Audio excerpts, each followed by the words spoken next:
than I think I've ever had. I'm enjoying America more now than I've ever enjoyed it. Every day. I don't even know what it is. I think, you know what, I think it's, you enjoy a place differently when it might be ending, you know? It just has like a different feeling to it. It's just like, what does that taste? The final season? Because you never know with America. You really never know. Every day is the best day and possibly the last day. I feel like it's one of those manufactured issues that often happens in America that gets people riled up and gets them fired up, fighting about something that was never an issue to begin with, you know? And the reason I say this is because that's honestly what I believe. I feel like in America, politicians have done a really good job of tricking Americans into fighting about issues that were never an issue to begin with, so that you don't pay attention to the issues that actually are. You know? If they can get you fighting about what's in a textbook, you don't pay attention to the fact that inflation is out of control. You don't pay attention to the fact that rents are out of control. People cannot afford to live anywhere. Your salaries have never kept up with inflation. Corporations steal billions and billions of dollars from their employees with no ramifications. You don't pay attention to any of that. You pay attention to what's catchy. It's easy to keep up with. It keeps you going. You know? Ooh, can trans people use public bathrooms? You ever see how awkward it is speaking about history in America? It gets tense. Doesn't matter what history it is, it gets tense. You know, Columbus Day is one of those days. Every year in New York, there's a fight. Every year. Here in Detroit, there was a fight. There was a bust of Christopher Columbus that was around for 110 years. At some point, half of Detroit was like, we need to get rid of it. The other half was like, no, don't get rid of it. It was a huge fight. New York, same thing, every year. Columbus Day, Indigenous Peoples Day. Columbus Day, Indigenous Peoples Day. Yeah, there was an interview on the news I saw once. It wasn't supposed to be funny, but I found it funny. The reporter went up to some guy and was like, sir, what are you going to be doing for Indigenous Peoples Day? And he was like, let me tell you something, it's Columbus Day. I'm sick and tired of people coming in and changing the name. We're proud of that day. It's Christopher Columbus. It's Columbus Day. It's not going to change. In fact, how would you feel if somebody came along, took something that's been around for a long time, and just decided to switch it and call it something else, huh? How would you feel? I was like, but sir, isn't that the spirit of Columbus Day? I'll be honest, I'm not a big fan of Indigenous Peoples Day, the title. I don't like it. I think it's a cop-out. I don't think it's specific enough. It's lazy. You know, Indigenous Peoples Day. Which Indigenous? Yo, I'm old enough to remember when there was a discussion in America about whether gay people could use public bathrooms. This was an actual topic of discussion. I remember seeing people on the news being interviewed. They'd be like, do you think that gay men should be allowed into the same bathrooms as straight men? I'd be like, look, I don't mind what they do. If they keep it to themselves, that's fine. But like, just answer me this. How's it gonna work, huh?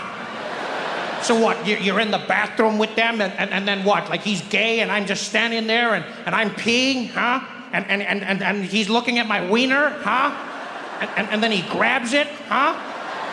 And he starts yanking on it, huh? He just starts tugging away and I get hard and I'm enjoying it, huh? And then this is one of the best experiences I've ever had, huh? And then I start coming back weekly, hoping I'll bump into him, and I do, huh? And then at some point we agree to meet outside a nice little restaurant that's cozy and get to know each other, huh?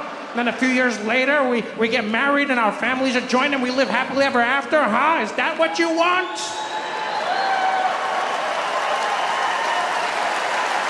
I had an amazing time in Berlin. It's a city that sneaks up on you because it's so culturally diverse. You know, it has a burgeoning art scene, you know, fantastic music. The history in Berlin is truly deep and rich. You know, I love traveling and seeing places whenever I'm in certain cities. And in Berlin, I went out with like a tour group, and I had a great time. But I wish someone had warned me how painful a lot of like Berlin's history is, right? Because that was basically the headquarters of the Nazi Party. So like everything ties back to Hitler. I didn't know this. I thought we were going on like a cute little tour. I ask a lot of questions. I'm curious. This brought the mood down. And we're out and about. The tour guide was doing his shtick. He was happy as well. He was like, here behind me you can see this is one of the largest airports that was ever built in the world. Yeah, it is a world famous airport here in Berlin, and it is so large that they filmed the Hollywood movie, The Hunger Games, inside this airport. Yeah? Any questions? And I was like, yeah, wow, how old is this thing? He's like, this is almost 100 years old. I'm like, damn, and like, who built it?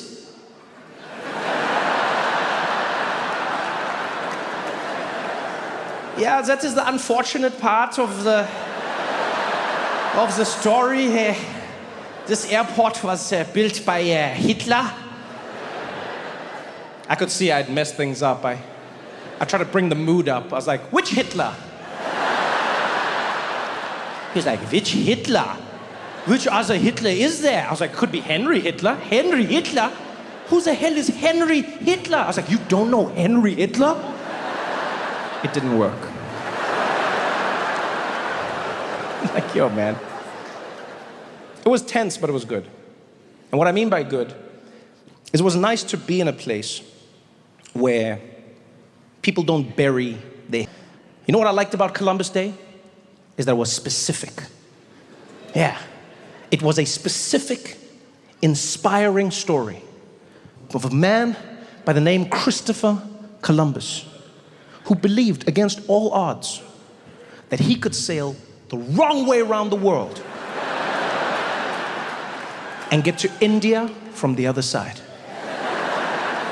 Nobody believed in him. Yeah. He was like, I'm gonna do this. They were like, you can't do it, Chris. And he was like, I'm gonna do it. They're like, you can't do it, Chris. He's like, I'm gonna do it. They're like, you can't do it, Chris. And he raised money. He fought for years. He finally got the ships and he sailed the wrong way around the world and he didn't do it.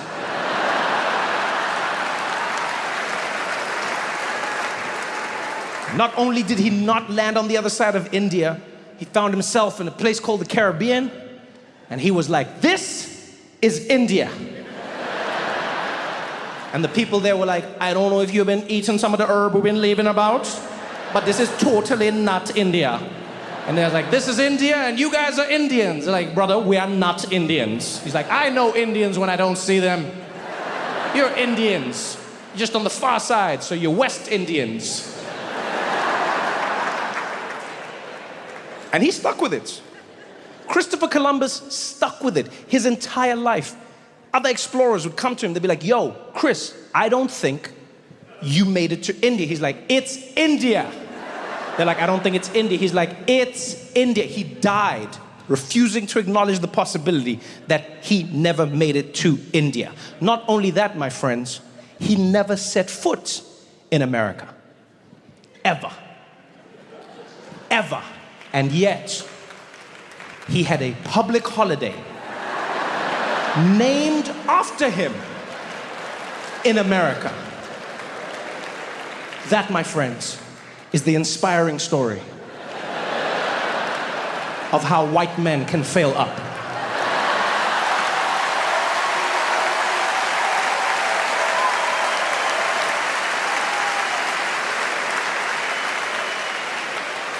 You know how much confidence you have to pull that off? Nobody else. That is white man confidence. Nobody else possesses that level of confidence. Go the wrong way, end up in the wrong place, call the wrong people the wrong name and be like, I'm right, give me a holiday. No one else can do that. That is the level of confidence we should all aspire to. Is white man levels of confidence. Women couldn't pull that off. You think any woman should be like, I'm gonna sail the wrong way around the earth? They'd be like, burn her, she's a witch. You think people of color could have pulled that off? You think black people could pull that off? Wow, really? Black people's gonna sail around the world, wrong way around, get to the place they're not supposed to be, probably get arrested for trespassing. Be like, what are you doing here? Be like, man, my bad, man. I thought I was getting to India, man. My bad, man. I apologize. Man, I don't even know what I was thinking, man. You know what, man? We should have never messed with ships. It never turns out good, man. I apologize. I apologize, man. This won't happen again. Public bathrooms. That's why you shouldn't bury your history. Yeah, because if you know it's happened, you know what to predict. You understand why it happened in the first place. Germany does that in a truly astounding way. Look, it's not perfect. It'll never be perfect. But Germany is one of the only countries in the world that has actively paid reparations for what they did. One of the only countries in the world that has actively apologized. And one of the only countries in the world that's set about changing how they see themselves and how the world sees them. After World War II, Germany changed a bunch of laws. They changed the iconography of the country, what you could hang, where you could hang it. They changed their national anthem. Yeah. Imagine that, they changed the national anthem. They felt that the national anthem was a nationalist song that the Nazis used to inspire people to think the wrong things, and they changed it. The original song was a song called Deutschland, Deutschland über alles. And you've probably heard it like in old movies or whatever. The song went like, Deutschland, Deutschland, über alles auf der Welt. And translated into English, it means, Germany, Germany, over everything in the world. And clearly they meant it. Yeah, where most anthems are theoretical, Germans are precise. But after World War II, they were like, we can't have that same attitude. And so they changed the anthem. They had new lyrics. The new lyrics are, Einigkeit und Recht und Freiheit für das deutsche Vaterland. Which translated into English is, unity and rights and freedom for all the people who live in Germany. Which is adorable. It's adorable. I mean, they may as well have made the song, sorry, sorry, we're so, so sorry. Sorry, sorry, sorry for what we did. I appreciate that they did it, but I wouldn't have gone that far. No, I'm not gonna lie, I wouldn't have gone that far. I think über alles is terrible. That's not a good way to think. But you still gotta have a bit of kick in your anthem, you know? Still gotta have like a, you know? Yeah, I would have found like a middle ground. Mine would have been like, Deutschland, Deutschland, irgendwo in den Top 5. Nicht über alles auf der Welt. Because we are definitely in the top 5 when you think about it. America's number 1, and then you have Great Britain, and then you have France and Spain, and then we are at number 4. Well, actually, Spain is not better than us, so we are number 4. Number 4 in the, oh yeah, but France, their economy is not that strong, so maybe we are number 3 in the world, then you have England above, oh wait, oh, Brexit was not a smart idea, so maybe we are number 2 and America is number, oh, their elections are not that stable, so then maybe we are über alles auf der Welt!